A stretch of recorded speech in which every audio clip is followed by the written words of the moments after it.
Selamat siang, Bang. Bang, akhir-akhir ini kan maraknya investasi bodong. Abang kan sebagai praktisi hukum. Ya. Untuk penjelasan atau pendapat Abang bagaimana ini? Nah, jadi untuk pertama saya mengapresiasi sekali daripada gerak cepat pihak kepolisian, terutama dalam hal ini adalah Barreskrim Polri, di mana Barreskrim Polri itu bisa mengungkap terkait investasi ataupun permasalahan hukum yang ada di Indonesia khususnya.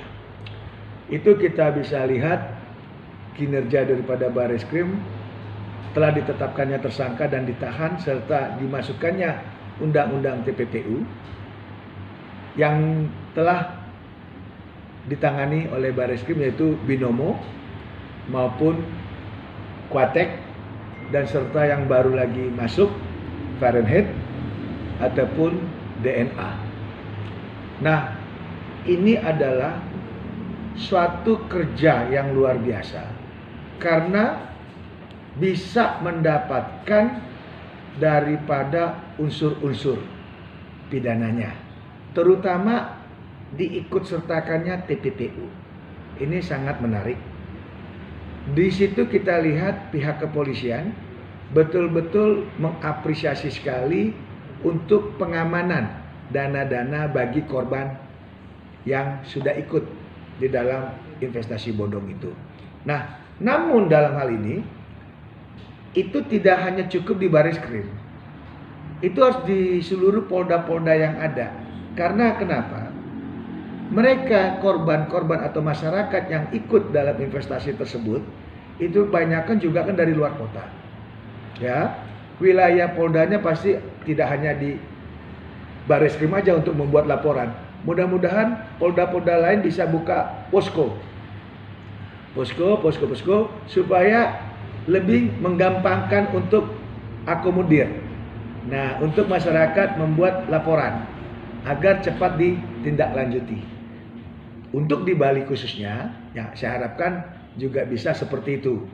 Dan laporan-laporan yang ada pada saat ini harus segera ditindaklanjuti. Nah, di sini juga harus ada kepastian hukum juga.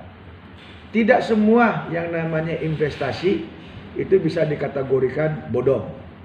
Nah, karena ada juga itu suatu perkumpulan atau suatu komunitas yang memang di dalamnya adalah orang-orang yang sudah cakap akan hukum.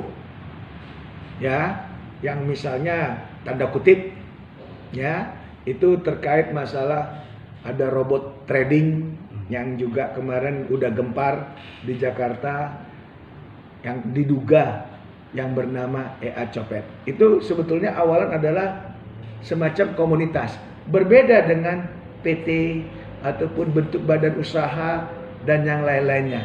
Nah, kalau mereka sudah punya badan usaha, punya kantor resmi, punya putusan dari akte notaris dan seterusnya, ya benar, mereka harus diselesaikan secara hukum karena mereka mempunyai list hukum.